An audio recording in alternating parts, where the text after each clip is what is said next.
මම විශ්වාස කරනවා මේ ලෝකේ ජය ගන්න මිනිස්සු හැමෝටම කතාවක් තියෙනවා. මේ කතාව දවසක තව කෙනෙක්ට මොටිවේෂන් එකක් වෙයි. එහෙම ස්ටෝරීස් තියෙන අය එක්ක කතා කරන අලුත් වැඩක්. පපත්තු දෙක ගෙවනකම් වරායේ ඇවිදපු කාලේ හිතුවද මට කවදා හරි දවසක මෙහෙම සමාගම් ටිකක් පටන් ගන්න පුළුවන් කමක් ලැබෙයි කියලා වාට. ඒ අරමුණ ඇත්තටම තිබුණා.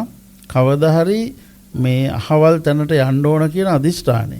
ව්‍යාපාර කීයක් තියෙනවද අද? මධ්‍යම පාන්තික පවුලක් අපි. රැකියාව පටන් ගත්තු කාලේ පාන්දර 3ට නැගිටලා රෑ 12 විතර වෙනකන් වැඩ කරලා පැය 20ක් 21ක් කරපු රාජකාරිය තාමත් එහෙමම තමයිනේ. ඒ වෙලාවේ තිබුණු රටේ තත්ත්වෙත් එක්ක ඔයගොල්ලෝ ජොබ් හොයාගන්න ආයතනය වහනවා. මේ සියල්ල එපාම වෙලා මෙහෙම දුකක් නම් මට විඳින්න තවත් බෑ කියලා හිතුණු අවස්ථා තියෙනවා ජීවිතේ. ඒ කියන්නේ මෙහෙම එක දවසකට සීමා වෙන්නේ නැහැ මේ සජිත් මල්ලි.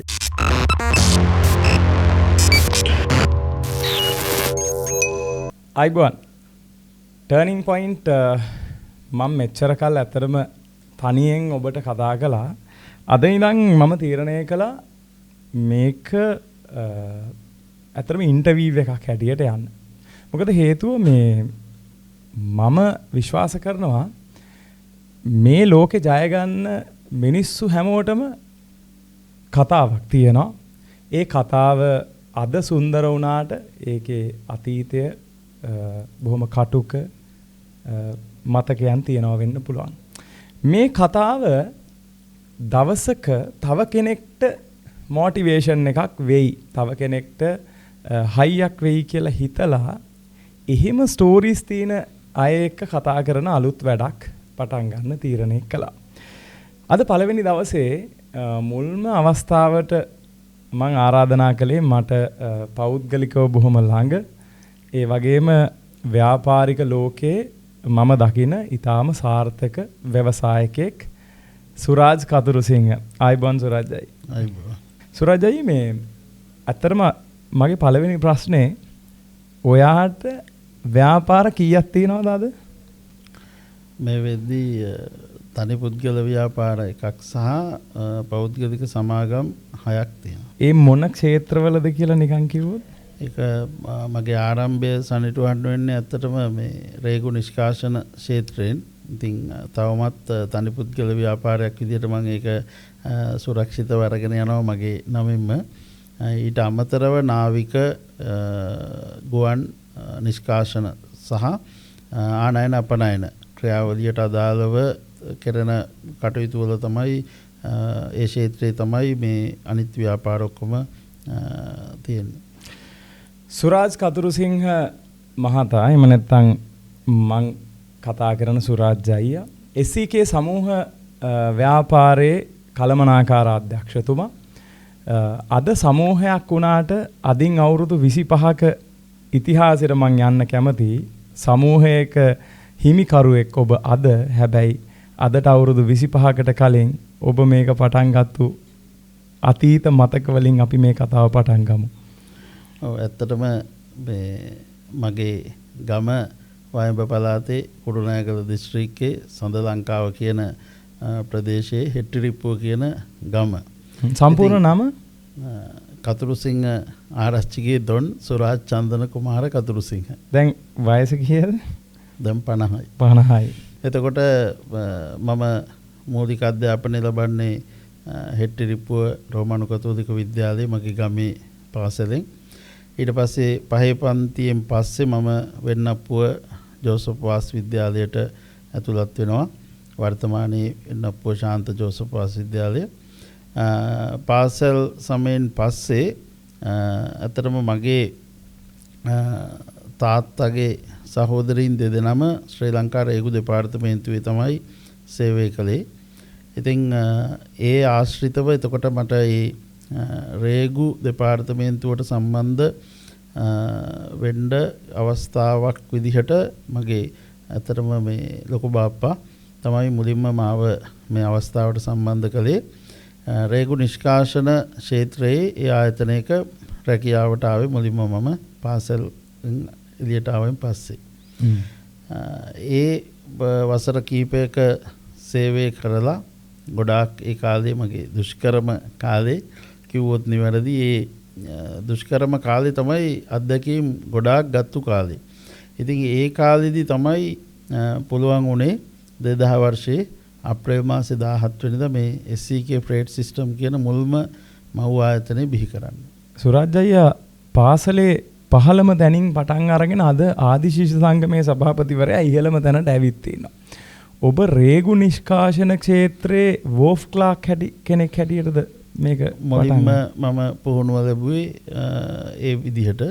එතනින් පටන් අරගෙන ඒ කියන්නේ ඊටත් පල්ලෙහාන් කිව්වොත් නිවැරදි. මම මුලින්ම මේ ඩොකියුමන්ටේෂන් එහාට මෙහාට ගෙනියන තැනටම ඒ කියන්නේ මට ඕන වුණා මේකේ මුලම තියෙන පහළම තියෙන තනතුරෙන් පටන් ගන්න. ඉතින් එතකොට මම මේ ක්ෂේත්‍රයට නවකයෙක් විදිහට ආධුනිකයෙක් විදිහට මට මුලින්ම අයිති වෙච්ච ජොබ් එක තමයි බැංකුවලට රක්ෂණ සංස්ථාවලට එහෙමත් නැත්නම් නාවික ක්ෂේත්‍රයේ shipping line වලට ගිහිල්ලා ඒ ඩොකියුමන්ට්ස් අරගෙන ඔෆිස් එකට එන එක තමයි මගේ මුල්ම අවස්ථාව විදිහට මම කළේ.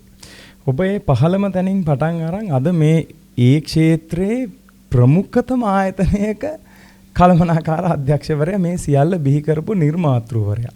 මේ ගමන සුරාජ්‍යයට කවදා හරි තිබුණාද? අර සපත්තු දෙක ගෙවනකම් වරායේ ඇවිදපු කාලේ හිතුවද මට කවදා හරි දවසක මෙහෙම සමාගම් ටිකක් පටන් ගන්න පුළුවන් කමක් ලැබෙයි කියලා? ඔයාට එහෙම ටාගට් එකක් තිබුණාද ජීවිතේ? මෙහෙම දැන් සජිත් මල්ලි ඇත්තටම මේ ඉස්කෝලෙන් අයින් වුණායින් පස්සේ ඒ කියන්නේ මට ඇත්තටම මේ පුංචි කාලේ ඉඳලම තිබුණා මේ ලීඩර්ෂිප් කියන එක හැම තැනම. ඒ කියන්නේ ගමේ ළමා සමාජයේ ඉඳලා යෞවන සමාජ බල මණ්ඩලයට එනකම් ඊට පස්සේ විද්‍යාලයට ගියාම විද්‍යාලයේ පහළහැම පටන් අරගෙන උපප්‍රධාන ශිෂ්‍ය නියෝජිතයා වෙනකම් ඊට පස්සේ එතනින් ඉස්කෝලෙන් එළියට ආවම පස්සෙත් සමාජයේ නොයෙකුත් තනතුරු සභාපති තනතුරු විශේෂයෙන්ම නායකත්වය කියන දේ මම දරන්න ගොඩක් මට ඒ ටැලන්ටුව දෙවියන් වහන්සේ දීලා තිබුණා. ඉතින් ඒ කාලේ ඉඳලා මට තිබුණේ පාලනය කරන්න. ඒ කියන්නේ යම් කිසි ආයතනයක් ඒ කියන්නේ මම ඒ කාලේ දැකලා තිබ්බ ඇත්තටම මේ ඔය එක තැනක් තිබුණා මේ අපිට අපේ මෝටර් සයිකල් එහෙම ගිහිල්ලා ලයිසන් ඉන්ෂුරන්ස් කරගන්න ඕන වුණාම අපි එතනට බාර දෙනවා. ඒතර එතනින් තමයි මේ කොළඹ ගිහිල්ලා නියෝජිතයෙක් මේවා කරගෙන ඉන්නේ. ඉතින් මට නිකන් තිබුණා මේ විදිහේ මගේම එහෙම ආයතනයක මේ පිරිසක් එක්ක ඒ පිරිසව මෙහෙයවන්න ඒගොල්ලන්ට නායකත්වය දෙන්න ඕනේ කියන හැඟීමක් තිබුණා. ඊට පස්සේ හැබැයි මම මේ රේගු නිෂ්කාශන ක්ෂේත්‍රයට ඇවිල්ලා ඔය ඔබ කියපු ඒ ගොඩාක් දුෂ්කර අවදියේ ඒ අරමුණ ඇත්තටම තිබුණා. කවදා හරි මේ අහවල් තැනට යන්න ඕන කියන අදිෂ්ඨානය. ඉතින් මම හිතනවා ඒ අදිෂ්ඨානය සහ කැපවීම සහ අත්නොහැරීම. මොකද අත්හරින්න අවස්ථා ගණනාවක් ආවා මේ ඒ සමහර අවස්ථාවල ඒ දුක දරා ගන්න බැරි තරමටම ඌලන්ඩ අමාරු තරමටම මම දුෂ්කර රැකියාවේ අවස්ථා තිබුණා. ඒ හැම අවස්ථාවකම අත්නොහැරීමයි කැපවීමයි අදිෂ්ඨානයයි එක්ක තමයි මම හිතනවා මට අද ඉන්න තැනට එන්න පුළුවන් වුණේ කියන එක මම විශ්වාස කරනවා. ජීවිතේ අත්තරින්නම ඕනී කියලා හිතුණු අවස්ථාව මොකක්ද කියලා මම අහුවොත් ඒකට සුරජ්ජය දෙන උත්තරේ මොකද්ද? ඒ කියන්නේ මේ සියල්ල එපාම වෙලා මෙහෙම දුකක් නම් මට විඳින්න තවත් බෑ කියලා හිතුණු අවස්ථා තියෙනවා ජීවිතේ. ඒ කියන්නේ මෙහෙම එක දවසකට සීමා වෙන්නේ මේ සජිත් මල්ලි. දැන් ගත්තාම උදේ මගේ අම්මා පාන්දර 3:00 විතර නැගිටලා කෑම හදලා ඊට පස්සේ මගේ ඒ අතරේ මගේ ලොකු අම්මා තාත්තගේ අම්මා ළඟම කාලයක් හිටියේ. එතකොට ලොකු අම්මත් ඒ විදිහටම ඉතින් එතකොට ඒගොල්ලෝ පාන්දර නැගිටලා ඒ කෑම ටික හදලා ඊට පස්සේ මම උදේ 5යි කාල බස් එකකට තමයි ගමෙන් එන්නේ. එතකොට එතන ඉඳලා මම බස් 3ක එන්න ඕනේ කොළඹට. ඉතින් කොළඹට 8:00 විද්දි එන්න නම් අනිවාර්යයෙන්ම මම මේ 5යි කාලට උදේ පාන්දර පළවෙනි බස් එකට නගින්න ඕනේ. දිනපතා එනවා. ඊට පස්සේ හවසත් මගේ ආයතන ප්‍රධානියා ඒ කාලේ මට දැනුනේ මේ අර හරිම මේ නරක සිතුවිල්ලක් ඔහු ගැන සමහර අවස්ථාවල. හැබැයි දැන් හිතෙනවා ඔහු එහෙම විච් එක ගොඩක් අපි මෙතනට එන්න මට ඒක අඩිතාලමක් වුණා කියලා. මොකද ඩඩ්ලි සේරම් කියලා මගේ හිටපු ආයතන ප්‍රධානියාගේ මම පුහුණුව ලබද්දී එතුමා සමහර වෙලාවට ඒ කියන්නේ අන්තිම මොහොතේ මේ පහමාරටත් මට සමහර ජොබ් පවරනවා. ඉතින් ඒ පවරපුවාම මොකද මගේ අන්තිම බස් එක තියෙන්නේ මීගමුවෙන් රෑ 9යි කාලෙට. එතකොට ඔය මීගමුවට 9යි කාලෙ වෙද්දි ය아가න්න බැරි වුණොත් පයින් හෝ වෙන ක්‍රමවලින් තමයි යන්න ඕනේ.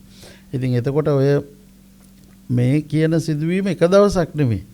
දිගින් දිගටම දරද්දී සමහර දවස්වල මම සහ ඒ මගේ මම ගොඩක් වෙලාවට හෙක්ටර් ඩයස් අද වර්තමානයේ මේ ඩීමේජ් සංගීත කණ්ඩායමේ නායකයා අපි දෙන්න ඒ කියන්නේ එක කාලෙක මට මතකයි කියන්නේ අපිට එතකොට මෝටර් සයිකලේ වැස්සත් එක්ක යන්න බෑ. හැබැයි මහා පාරේ කොහේ හරි අයිනක නැවතිලා වැස්සෙන් නොතෙවෙන්න.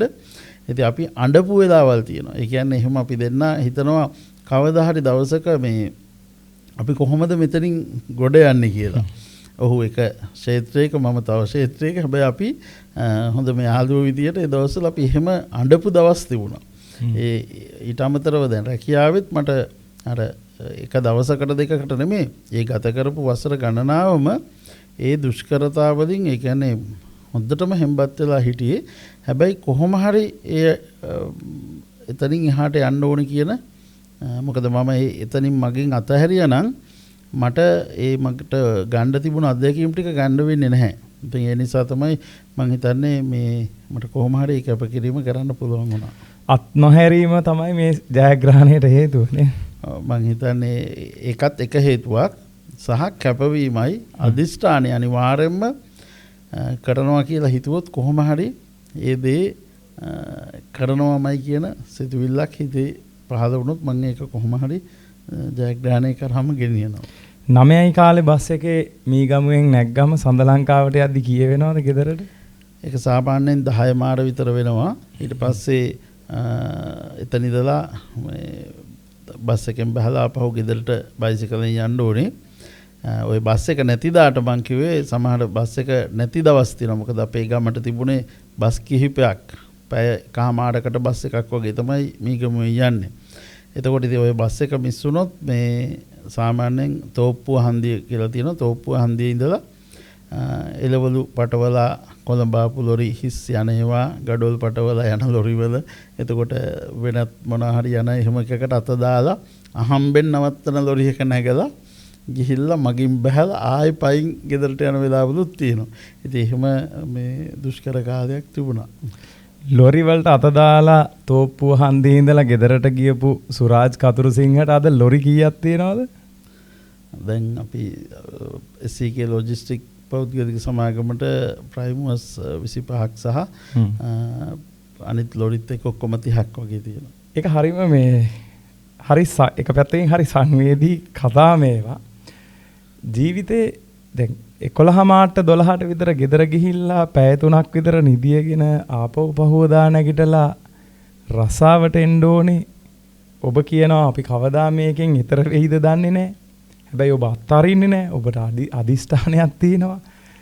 කැපවීමක් තියෙනවා. මේ හැමදේම එක්ක මං සුරාජ්‍යගේ දැකපු තව විශේෂත්වයක් තිබුණා. වා හරි පිළිවෙලට වැඩ කරන කෙනෙක්. වා හරි වෙලාවට වැඩ කරන කෙනෙක්. මේ ගුණාංග දෙක සුරාජ්‍යය හිතනවාද ඔයා අද ඉන්න තැනට එන්න ඔයාට ලොකු ශක්තියක් වෙන්නේ නැති කියලා? අනිවාර්යයෙන්ම. මට පුංචි කාලේ ඉඳලම පිළිවෙල කියන එක මගේ පෞල් පසුබිමෙන්ම ආපු කාරණාවක්. මොකද මම හිතනවා ඒක මම දැකපු දේවල් මගේ තාත්තා අම්මගෙත් ඒ පිළිවෙල උපරිම තිබුණා. ඊට පස්සේ මගේ පවුලේ අනිකුත් ඥාතීන් සියලු දෙනා අතරිනුත් ඒක මට දැනෙච්ච දෙයක්. එතකොට මේ හැම දෙයක්ම බොහොම පිළිවෙලට සහ නිවැරදිවයි අනික වෙලාවට වැඩ කරන්න ඕනේ කියන කාරණාව. විශේෂයෙන්ම පාසලේ කියන්නේ හෙට්ටිරිප්පුව ඉස්කෝලේදීත් මම ප්‍රධාන ශිෂ්‍ය නායකයා වෙලා හිටියා 5 ශ්‍රේණියේ. එතකොට ඒ ලැබපු පන්නරය ඊට පස්සේ ජෝසපාස් විද්‍යාලයෙන් ලැබපු ඒ ප්‍රධාන උප ශිෂ්‍ය නියෝජිතයා විදිහට හිටපු කාලෙදිත් විශේෂයෙන් මම හිතන්නේ ඔය වෙලාවට වැඩ කරන්න ඕන කියන කාරණාව ගොඩක් අවස්ථාවල අත්දැක්කා. ඉතින් ඒක තමයි මම හිතනවා ඒකත් ඇත්තටම අද මෙතන ඉන්න එක තවත් හේතුවක් කියලා. විශාල පිරිසක් සුරාජ්‍ය ළඟ වැඩ කරනවා. කී දෙනෙක් විතර අද වෙනකොට වාගා සේවකයෝ ඉන්නවද? ඍජුවම SCK සමූහ ව්‍යාපාරයේ 150කට ආසන්න ප්‍රමාණයක් ඉන්නවා. වක්‍රාකාරව අපිත් එක්ක අපේ ක්ෂේත්‍රයේ අපේ ආයතන වලට ඍජුව සම්බන්ධ නැතත් ඔක්කොම එහෙම ගත්තොත් අපි 300ක් 350කට ආසන්න ප්‍රමාණයක් වැඩ කරනවා. මේ අය සාමාන්‍යයෙන් ලේසියෙන් සුරාජ්‍යයව කෙනෙක් අතහැරලා යන්නේ නැහැ ළඟට ආවහම. ඒකට හේතුව මොකද්ද? ආයතන ප්‍රධානියෙක් විදිහට මොකද්ද ඒ වෙනුවෙන් අනුගමනය කරන ක්‍රියාමාර්ගය? මම විශ්වාස කරන්නේ මේ දැන් සජිත් මල්ලි කිව්වා හරි. මොකද 2025 මේ වසර වෙද්දී දැන් අවුරුදු 25ක් SCK සමූහ ව්‍යාපාරයට. එතකොට අවුරුදු 23ක්ම මේකේ රැකියාව කරන 150කට වැඩි ඉන්නවා. ඉතින් මේ අය දාලා යන්නේ නැහැ. දාලා ගියපු අයත් ඒත් සම්බන්ධය තවම තියෙනවා. ඒ කියන්නේ මොනවා හරි පෞද්ගලික හේතු මත ගියපු මගේ මුල්ම සමාජිකයා මහේෂ් ප්‍රනාන්දු ඒ වගේම නන්දන ශාමික මේ සියලු දෙනා පරණ හිටපු මගේ පළවෙනිම ෆයිනෑන්ස් පැත්තෙන් හිටිය නිලූකා කියලා සහෝදරියක්. ඒ හැමෝම අදටත් ව්‍යාපාරයේ ඇතුලේ නැතත් හැම දෙයකදීම මට ඒ ශක්තිය ධෛර්යය දෙනවා. ඒකට ඔබ අහපු ඒ රහස තමයි මම හිතන්නේ පළවෙනි කාරණාව මනුෂ්‍යත්වය කියන එක. මොකද මම විශ්වාස කරන්නේ මනුෂ්‍යත්වය තමයි මේ හැම දෙයකටම මුල. මොකද අපිට මේ ආගම් පක්ෂ පාට ભેද කිසි දෙයක් වැඩක් නැහැ. මනුෂ්‍යත්වය කියන එක තමයි අංක 1 වෙන්න ඕනේ. එතකොට මේ මනුෂ්‍යත්වය සහ මම ගොඩක් වෙලාවට මේ හරිම මානුෂිකව මම විශ්වාස කරනවා මට එහෙම හදිස්සියේ කාට හරි දෝෂාරෝපණයක් කරත් ඒක මට තප්පර ගාණයි තියෙන්නේ. ඊට පස්සේ ඔහු මගේම සහෝදරයෙක් හෝ සහෝදරියක්. ඉතින් මේ දේවල් හේතු වෙනවා ඇති ගොඩක් අයට මාත් එක්ක ළඟින් වැඩ කරන්න සහ අනික මම අකමැතිම දේ තමයි කාගේවත් හිත රිද්දන්න.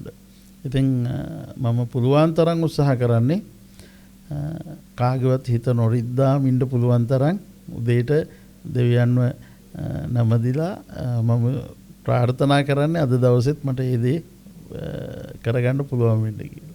ව්‍යවසායකෙක් විදිහට මේ ගත වෙච්ච අවුරුදු 25 ඇතුලේ සුරාජ් අයියට අමතක නොවෙනම සිද්ධිය මොකද්ද? වා ලැබපු හොඳම ජයග්‍රහණය මොකද්ද? මම හිතන්නේ හොඳම ජයග්‍රහණය කිව්වොත් ඉතින් මට ගොඩාක් දේවල් ජයග්‍රහණ තමයි මේ ලැබපු සියලු දේවල්. මොකද මම එදා හිටපු තැන ඉඳලා අද මෙතනට එද්දී මම හිතනවා ඉතින් 2000 වර්ෂයේ මට මේ SCK සමූහයේ මව් ආයතනයේ විදියට SCK Freight Systems කියන ආයතනය ආරම්භ කරන්න ලැබීම. මොකද ඒකත් පොඩ්ඩක් දෛවෝපගත සිද්ධියක්. මම රාජකාරී කරපු තැන මම ඒ ආයතනයෙන් අයින් වෙන්න කවදාවත් හිතුවේ නැහැ. මම හිතුවේ හැමදාම මම ඒ ඔහුට ඒ ආයතනයට මගේ සේවය දෙනවා කියලා. ඉතින් ඒ මගේ ප්‍රධානියා කිව්වා එක දවසක මේ ඒ වෙලාවේ තිබුණු රටේ තත්ත්වෙත් එක්ක ඔයගොල්ලෝ ජොබ් හොයාගන්න ආයතනය වහනවා කියලා. ඉතින් එතකොට ඒ වචනේ ඔහු කියලා තියෙන්නේ පසු කාලේ ඔහු කියනවා නම් මම කිව්වේ ඒක මේ නිකන් කියලා. හැබැයි ඒ සිදුවීම හොඳටම හිතට දැනුන නිසා තමයි තීන්දුව කළේ අනිවාර්යයෙන්ම ව්‍යාපාරයක් තමන්ගෙම කියලා පටන් ගන්නවා කියලා. එතකොට ඊට පස්සේ මගේ ප්‍රධානියා කීප අවස්ථාවක් ආවා ආපහු මාව සම්බන්ධ කරගන්න. හැබැයි එතකොට මම තීන්දුව කරලා ඉවරයි. ඒ හින්දා මම හිතනවා එතන තමයි මගේ ටර්නින් පොයින්ට් එක. අර හැමදේම වෙන්නේ හොඳටයි කියලා වගේ. මොකද රස්සාව නැති වෙන තැනදී තමයි මට මාව යොමු වෙන්නේ ව්‍යාපාරයක් කරන්න. හැබැයි මගේ අරමුණ තිබුණා කවදා හරි මේ තත්ත්වයට එන්න ඕනි කියලා. නමුත් ඒක ඉක්මන් වුණා මං හිතන්නේ ඔහුගේ ප්‍රකාශයත් එක්ක. එතකොට ඔය ව්‍යාපාරේ පටන් ගන්න කලින් සුරජ්ජය වෝෆ් ක්ලාක් කෙනෙක් ඊට කලින් තවත් අර ලිපියට මෙහෙට අරගෙන ගියපු බැංකුවට ගියපු කෙනෙක් මේ කාලය ගැන මං මතකයේ අවදි කරොත් මොන වගේ මතකයක්ද තියෙන්නේ? මුලින්ම මේ රැකියාවට එන්න කලින් මම පාසලෙන් එළියට ආවයින් පස්සේ මම අර යෞවන සමාජවල පල්ලියේ තරුණ සමිතියේ දිසාවේ පදවියේ වැඩ කරානේ. ඒත් ওই වැඩ කරන කාලේ තනියම ව්‍යාපාරයක් කරන්න ඕනේ කියලා මුලින්ම ගඩොල් නිෂ්පාදනය කරන ගඩොල් පෝරණුවක් අපි මම වෙලේ මේ තාත්තගෙත් උදව් ඇතුව ආරම්භ කරා. ඒක ටිකක් කල් යද්දී සාර්ථක කරගන්න බැරි වුණා. ඊට පස්සේ මම කොහොබත් වේලන රැකියාවක් විදිහට කීප දෙනෙකුට රැකියාව අවස්ථාවක් දීලා කොහොබත් වේලන්න කටයුතු කරා. එතකොට ඊට පස්සේ ඒක අපනයනය කරන ආයතන වලට ගිහිල්ලා දීලා මම මුල්ම විදිහට ඊට අමතරව විදුලි බල මණ්ඩලයේ නියෝජිතෙක් විදිහට ඒ කාලේ ওই සංගණනයකට සම්බන්ධ වෙලා මම එතනත් පුංචි රැකියාවක් කරා. ඉතින් ඔය ඒව කරද්දි ඒ දුෂ්කරතා එක්ක කරද්දි ඉතින් ගමේ ඉඳලා ඒවා කොහොමත් සාමාන්‍ය දේවල් මහා ලොකු දැනුන්නේ නැහැ මහන්සියක්. හැබැයි කොළඹ ආවයින් පස්සේ එක පාරටම මේක ටිකක් වෙනස් වුණා. ඊට පස්සේ ඔය රැකියාව කරන කාලෙදී ඔය බහපු විදිහට පළවෙනිම දවසේ වරාය ඇතුලේ කියන්නේ වරාය පාස් එක හදලා ඉවර වුණායින් පස්සේ වරාය ලෝන් රූම් එකට දවසට 4 පාරක් විතර ඔෆිස් එකේ ඉඳලා යන්න වුණා. ඒ ගිහිල්ලා ඒ ડોකියුමන්ට්ස් එහෙම දීලා එද්දි තමයි ටිකක් දැනෙන්න ගත්තේ මේක ටිකක් ලේසි නැහැ. මේ බාහිර දුර වගකීමක් සහ ඒක ලොකු කැපකිරීමක් කියලා. ඊට පස්සේ මම ඔය වරාය ඒ කාලේ දැන් අද වර්තමානයේ තියෙන විදිහ නෙමේ ඔය 94 95 කියන කාලේ එලිසබෙත් පර්යන්තය තිබුණා. ඒකට එලිසබෙත් එකෙන් පටන් ගත්තාම සේරම් ගේට් එකට යනකම් ඒ කියන්නේ හා කෙළවරේ මෝදර ගේට්ටුව ළඟට යනකම් නිෂ්කාශන කටයුතු සිද්ධ වෙනවා. ඉතින් මේ නිෂ්කාශන කටයුතු සිද්ධ වෙද්දි මේවට ඒ ડોකියුමන්ට්ස් ගිහින් දෙන්න ඕනේ. ඒකට වරායට තිබුණේ බස් එක පැයක් විතර ඉන්න ඕනේ බස් එක එනකම්. හැබැයි මගේ ප්‍රධානියට එහෙම ඉන්න බෑ විනාඩි 5ක් පහුණාම ඔහු කෑ ගහනවා. ඉතින් අපි පුරුදු වෙලා තිබුණා පයින් තමයි යන්නේ.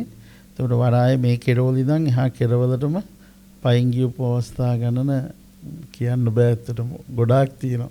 එතකොට මට මතකයි එක සිදුවීමක් මේ සුමානයක් විතර යද්දි සපත්තු එක පැත්තකට ගෙවෙන්න ගත්තා. එතකොට තමයි මට දැනුනේ කියන්නේ මම කොච්චර ඇවිදලා තියෙනවද කියලා. ඊට අමතරව කොළඹ බ්‍රිස්ටල් විදියේ තමයි ආයතනයේ තිබුණේ. එතකොට එතන ඉඳලා නවම්මාවතට ෂිපින් ලයින් වලින් ඩෙලිවරි ඕඩර් එකක් කලෙක්ට් කරන්න බස් එකක් ප්‍රමාද නම් පයින් යන වෙලාවල් තිබුණා. ඉතින් මම ඔය කොටුවේ ඉඳලා මේ කොම්පඤ්ඤි විදිය හරහා නවම්මාවතට පයින් ගිහිල්ලා ඩෙලිවරි ඕඩර් අරන් ආපු අවස්ථාත් ගොඩක් තියෙනවා. එදා සුරජ්ජයට හිතෙන්නේ නැති මම මාර කට්ටක් කනවා කියලා. හැබැයි අද වාට හිතෙනවාද ඒ කාපු කට්ට නැත්තම් අද වා මෙතන නැහැ කියලා වාට හිතෙන්නේ නැද්ද? අනිවාර්යයෙන්ම ඒ කියන්නේ ඒ දුෂ්කර අවධිය පසු නොකළා නම් අද මම මේ ඉන්න තැනට එන්න බැරි වෙනවනේ. ඉතින් මම විශ්වාස කරන්නේ එදා ඒ කන්දක් මම නැග්ගා. දැන් තාම පල්ලම් බහින්න නෙමෙයි තාමත් කන්ද නැගිමින් අවසාන හරිය ඉන්නවා කියලා තමයි මම විශ්වාස කරන්නේ. මොකද තාමත් අර විදිහට නොවුනට එළියෙන් ගොඩක් අය නොදැක්කට රාජකාරී ජීවිතේ ඒ කියන්නේ වෘත්තීමේ කටයුතු සහ තවමත් මම විශේෂයෙන් සජිත් මල්ලි දන්නවා තෘප්තියක් ලබන්නේ මේ සමාජයට සේවයක් කරලා. ඒකට ආදිශ සංගමේ වෙන්න පුළුවන් වෙනත් අපේ ජාතික මට්ටමේ ක්‍රීඩා පැත්තෙන් සහ තව දේවල් වලට මම සම්බන්ධ වෙලා ඉන්නවා. ඉතින් මේවා කිරීමෙන් ගොඩාක් තෘප්තියක් ලබනවා වගේම ලොකු මහන්සියකුත් තියෙනවා. ඉතින් අවසානයේ තාමත් ඔෆිස් එකේ වැඩ ටික ඉවර කරලා අවසානයේ අස්සංකරණ ටික කරලා නිදාගද්දි ගොඩක් වෙලාවට පාන්දර 2-3 වෙන වෙලාවලුත් තවමත් තියෙනවා. ඒ කියන්නේ මේ රැකියාව පටන් ගත්ත කාලේ පාන්දර 3ට නැගිටලා රෑ 12 විතර වෙනකන් වැඩ කරලා පැය 20ක් 21ක් කරපු රාජකාරිය තාමත් එහෙමම තමයිනේ. අනිවාර්යයෙන් මේක අඩු වැඩි වශයෙන් තියෙනවා හැමදාම නෙමේ.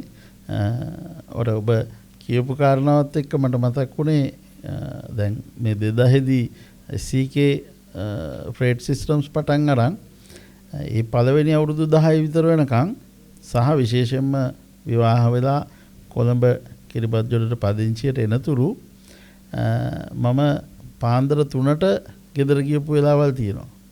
මමත් මගේ පළමු සමාජිකයා මහේෂුත් අපි දෙන්න මහේෂ් මගේ ගෙදර හිටියේ. ඉතින් එතකොට අපි දෙන්න පාන්දර 3ට ගෙදර යද්දී අපේ අම්මා පහුවදාට එන්න කෑම හදනවා.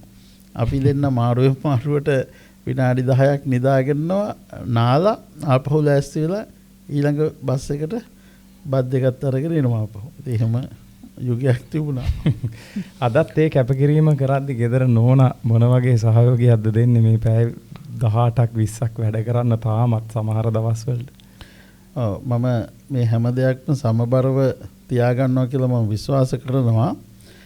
විශේෂයෙන්ම මගේ බිරිඳ සුමුදු ක්‍රිෂාන්තිකා අබේරත්න එතකොට දුව ස්ටෙෆ්නි දෙව්මි ලෙහන්සා කතුරුසිංහ බිරිඳ සහ දුවගෙන් ලැබෙන සහයෝගය මෙතකයි කියලා කියන්න බෑ. මොකද විශේෂයෙන්ම වෘත්තීමය ජීවිතයටත් එහා ගිහිල්ලා මම අර කියපු සමාජීය කටයුතු කරද්දී මම ගොඩක් වෙලාවට ගෙදර නැහැ. එතකොට දුවගේ සියලු අධ්‍යාපන කටයුතු වලට සම්පූර්ණයෙන්ම බිරිඳ තමයි සම්බන්ධ වෙන්නේ. මට ඒ ගැන හිතන්නවත් දෙන්නේ නැහැ. ඒ වගේම තමයි මගේ ඒ සියලු කටයුතු සාර්ථකත්වයටපත් වුණා නම් ඒ සාර්ථකත්වයේ පිටිපස්සේ අනිවාර්යයෙන්ම හෙවණැල්ලක් විදිහට බිරිඳත් දැන් අද වෙද්දි දුවත් ඉන්නවා කියන එක අනිවාර්යයෙන්ම කියන්න ඕනේ. SCK සමූහ ව්‍යාපාරයට ඔබ මේ සියල්ල ආරම්භ කරද්දී වාහනයක් නැතුව අර කිව්වා වගේ පයින් සපත්තු දෙක ගෙවෙනකන් ඇවිදලා ආයතනයක් ආරම්භ කරලා ඒ ආයතනයට මුලින්ම වාහනයක් ගත්ත දවස සුරාජ්‍යයට මතකද? ඔව්. ඒ කියන්නේ ආයතනයට වාහනයක් මුලින්ම අපි අඩි 20 ප්‍රයිමර් එකක් ගත්තා 2001 දී. ඒ කියන්නේ 2000 වර්ෂයේ CK ෆ්‍රේට් සිස්ටම් නිර්මාණය කළා. ඊට පස්සේ අපි 2001 දී ට්‍රාන්ස්පෝර්ට් කරන්න අපිටම බහලුම් අඩි 20 බහලුම් ගෙනියන්න ලෝරියක් මිලදී ගත්තා. ඉතා විශාල කැපකිරීම කරලා ජීවිතේ නොවින්දිනා දුක් විඳලා අසීමිත කැපකිරීම කරලා අද වෙනකොට මේ ව්‍යවසායකයෙක් විදිහට ව්‍යාපාරික ලෝකේ විශාල ජයග්‍රහණයක් ලබාගෙන ඉන්න සුරාජ්‍යයටත් ඒ වගේම SCK සමූහයටත් අපි සුබ පතනවා ටර්නින් පොයින්ට් කණ්ඩායම හැටියට ඔයාගේ ජීවිතයේ ඉදිරි කටයුතු සාර්ථක වේවා කියලා ප්‍රාර්ථනා කරමින් අපි මේ සාකච්ඡාව අවසන් කරන්න ලෑස්ති වෙනවා. අපි ආයි දවසක හම්බෙමු මේ වගේ ලස්සන කතා බහකින්. අනිවාර්යෙන් බොහොම ස්තුතියි සජිත් මල්ලි. මුලින්ම කියන්න ඕනේ මගේ ජීවිතේ ලොකු ආසාවක් තිබුණා මේ 50 වෙනි කඩේමේදී මගේ ජීවිත කතාව පොතක් බවට පත් කරන්න ඕනේ කියලා පරිවර්තනය කරන්න ඕනේ කියලා. හැබැයි ඒකට කාලය තව මදි කියලා හිතුණ නිසා ඒක පොඩ්ඩක් කල් දැම්මා. ඊට පස්සේ මට හිතුණා මේ තව අවස්ථා කීපකදීම ලංකාවේ ඉන්න ජනප්‍රිය සහ ප්‍රධාන පෙළේ ඉන්න මේ නිවේදක මහත්මරු සහෝදරයෝ මට කතා කරා මාත් එක්ක කරමු කියලා ප්‍රෝග්‍රෑම් කීපයක්. මට ඕන වුණේ මේ මොකද මගේ කතාව ටිකක් දිග වැඩි. ඒ නිසා මට මේ කොටස් වශයෙන් ඒ කියන්නේ ළමා කාලේ පල්ලි ආශ්‍රිතව ගෙවිච්ච විදිය, ඊට පස්සේ හෙට්ටිරිප්පුව ගමත් එක්ක ගෙවිච්ච විදිය, ඊට පස්සේ වෙන්නප්පුවට ආවෙන් පස්සේ ජෝසවාස් විද්‍යාලයත් එක්ක ගෙවිච්ච විදිය, ඊට පස්සේ ක්ෂේත්‍රයට ඇවිල්ලා ක්ෂේත්‍රයේ ගෙවිච්ච විදිය වෙනමම, ඊට පස්සේ CK සමූහ ව්‍යාපාරයේ සහ වර්තමානයේ අද ඉන්න තැන. ඉතින් මේක ගත්තාම ටිකක් කොටස් 5කින් විතර සමන්විත වෙන්න වෙනවා. ඉතින් මේ එහෙම එකක් හිත ඉන්න වෙලාවක තමයි ඔබ කතා කළේ. ඉතින් මම මේ විදිහට සම්බන්ධ වෙච්ච පළවෙනි වැඩසටහන මෙතන. ඉතින් ඒ නිසා මම අද මේ ටර්නින් පොයින්ට් වැඩසටහනේ පළමු දවසේ මේ කටයුත්තට මාව සම්බන්ධ කර ගැනීම සම්බන්ධයෙන් සජිත් අලංකාර එහෙම මම බොහොම ආදරෙන් කියන්නේ සජිත් මල්ලිට බොහොම ස්තුතියි. ඕගොල්ලන්ගේ මේ ටර්නින් පොයින්ට් ප්‍රෝග්‍රෑම් එක මේ වැඩසටහන චිරාත් කාලයක් වජවෙන්න හදවතින්ම ප්‍රාර්ථනා කරනවා මේ ඉතාමත්ම සාර්ථක වැඩ කටයුත්තක් වෙලා ඉදිරියට තව තවත් යන්නට හැකියාව ශක්තිය ධෛර්යය ලැබෙන්න කියලා. වාට සූතිවන්ත වෙන ගමන් තව එක දෙයක් කියන්න ඕනේ නැත්නම් ඒක අසාධාරණයක් වෙනවා. දැන් සුරජ්ජයට පොතක් ලියන්න මේ වගේ වැඩසටහනක් කරන්න ආසයි කියලා කිව්වා. මම කියන්න ඕනේ මේක සුරජ්ජය මට කියලාවත් තිබුණේ නැහැ. ඔයා මගෙන් කළ ඉල්ලීමක් නෙමෙයි මම තමයි ඔයාට කළේ. අපි මෙහෙම වැඩක් පටන් ගන්නවා අපි පොඩි ඉන්ටර්විව් එකක් කරමු කියලා. ඉතින් මං හිතනවා ඒක මටත් ලොකු ගෞරවයක් වායේ ටක් ගාලේ ඉල්ලීම පිළි අරගෙන අච්චර ආරාධනා තීදී ඒවලට යන්නේ නැතුව මගේ වැඩේට ආපු එක. ඉතින් ඒක නිසා ඒකටත් ඔයාලට නැවත වතාවක් ස්තුතිවන්ත වෙමින්. මොකද මගේ ජීවිතෙත් හුඟක් ටර්නින් පොයින්ට්ස් වල හිටපු කෙනෙක් ඔයා. ඉතින් ඒක නිසා මේ ටර්නින් පොයින්ට් එකටත් සහයෝගය දෙන්න ආවට බොහොම ස්තුතියි සුරජ්ජයි ඔයාට. අනිවාර්යයෙන්ම. ජය වේවා.